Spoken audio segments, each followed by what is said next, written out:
Ikar Metziyut Adam, the main purpose of a person in this world, hu rak lekayem mitzvot v'la'avod v'la'amod v'nisayon. Two things. Number one, to fulfill the mitzvot. Number two, to serve and to stand up when you're tested by Hashem. We have two things in this world. We're going to be tested by Hashem a lot. And he says that those are the two things that we're going to be facing in this world, and that's why we're here. That's the purpose. That's our reality here. That's what we're doing. I know you're taking notes. Don't worry. I don't judge you. The reality of a human being while they're in this world is number one, to fulfill the mitzvot, and number two, to face the test. Now, I was reading today, Shar Bitachon. He says that when you're at work, what can you do? What mitzvot? How work is mitzvah? So the answer is yeah. Because the Torah says, "Ki b'ze'at apecha tochal lechem," that Hashem told Adam Rishon, with the sweat of your brow, you're going to eat your bread. Meaning, you're going to have to work to earn your parnasa. It's not going to just fall off the tree. So, with the work, while you're doing your work, and while you're investing, while you're playing with tickets and whatever you're doing, you have in mind that I'm doing mitzvot. This is Hashem's will. This is what Hashem commanded me to do. He said, this is what I have to, He told me to work. That's what He wants me to do. If Hashem handed you $10 billion and said you don't have to work, fine, I understand. That would be His command, but that's not what He did. He told you, with the sweat of your brow, you got to work. So that's what He's saying. So you have to, everything you do is to serve Hashem.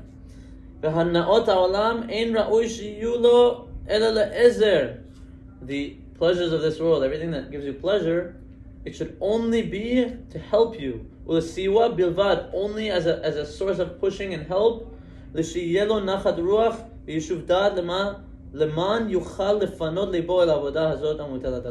why? So you can turn yourself towards doing Hashem's will. You can have, you're eating that apple. Why? You can have energy to serve Hashem. So you can have energy when you pray Mincha and Arvit. You have more energy to pray to Hashem and connect yourself to Hashem. That's why. You're going to tell me, but I also eat it because I enjoy it, I like it. Yeah, you enjoy it. But what's the reason why you're eating it? For sure, for energy, honestly. For energy. Why? So you can get closer to Hashem. Energy to get closer to Hashem.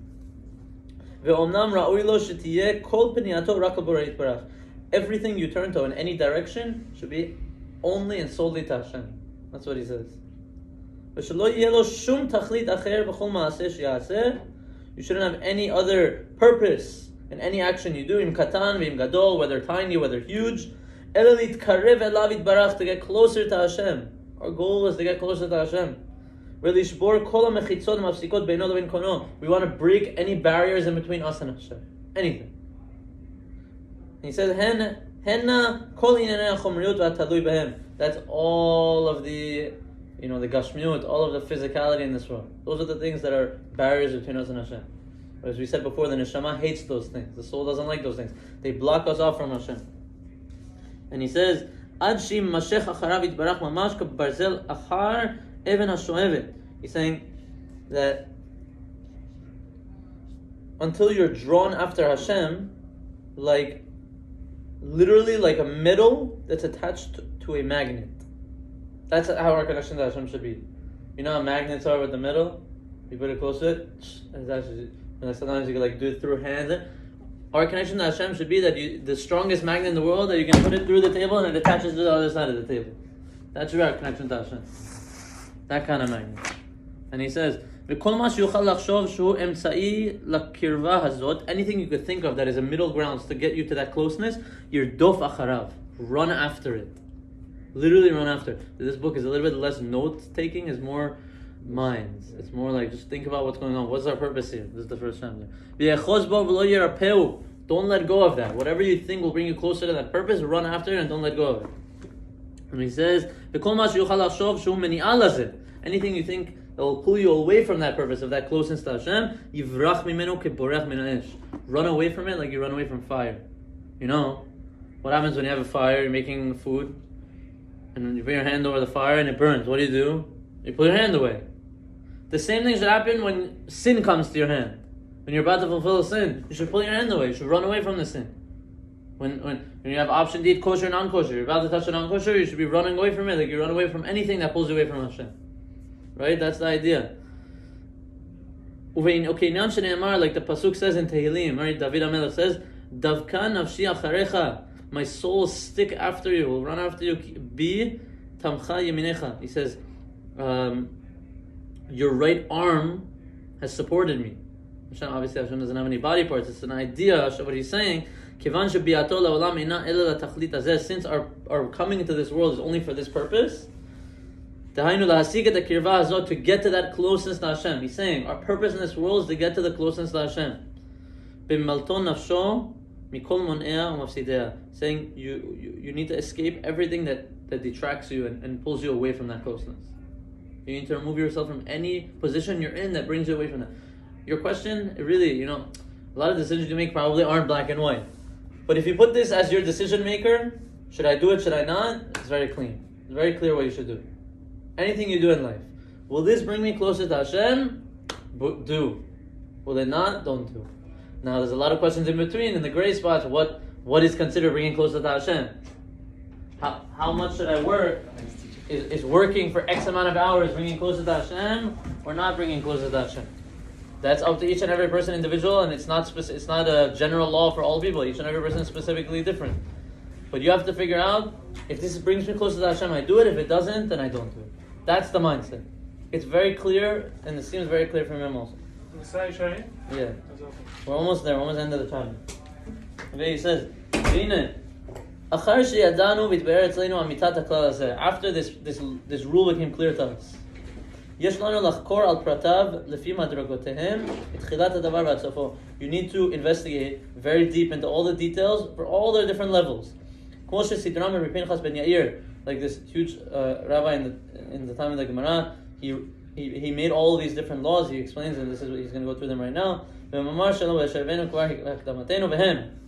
And this is what all of Mesillat Yesharim is based on. This is what the book goes about, is these next 15 things. He says, Zehirut is like vigilance, how you are careful in your mitzvot.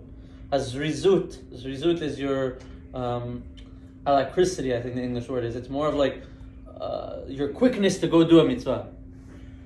Hanekiut, your cleanliness. Not. What are these 15 things for? These are like the different levels of how he broke up his book. This is Rabbi Pinchas ben Yair. He made this seder. It's like a sort of order of ways you go through life to get to the closest to Hashem. Hanekiyut is cleanliness, like a spiritual cleanliness. Prishut is like separating yourself from things that aren't good to do. Prishut is like abstinence. Hatahara, purity, being a pure person. Sometimes you see someone you see the glow on his face. He's tahor. You can tell he's a pure person.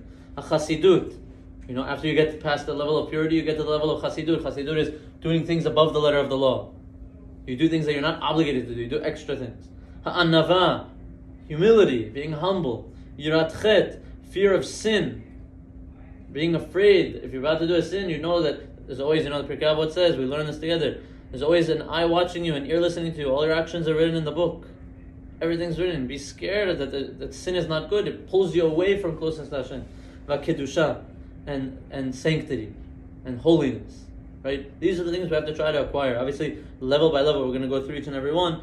By the next chapter already, he starts talking about the midah of zehirut, of being careful in your mitzvot. That one we're going to talk about next. He goes on each and every single one. We said that he ends the chapter saying, we're going to go one by one now, through each and every one of these character traits that we just discussed, trying to explain them and understand the importance behind each and every one. They say by the end of the book, it's possible for a person to acquire B'ezrat Hashem Ruach HaKodesh. You can have a connection with Hashem where you literally hear from Him and you talk to Him. Again, if a person really acquires each and every one of these character traits to its fullest extent, he can really accomplish what Rabbi Pinchas ben Yair said for us to get. Most people don't get there. Why? Because it's hard to accomplish each and everything. Going through purity and sanctity and prishut and separating and being careful and you have a mitzvah to do. Are you going to run to that mitzvah to make sure you're there on time? Nadav will. Why? Because he wants to learn Mesillat Yesharim. So he ran here to make sure you got here on time. But that's the important thing, to make sure you're careful to do all these such things. And we're going to go one by one to discuss all of them. You want to ask a question? You look like you have a question. You good? Any questions? Hazak ubaruch.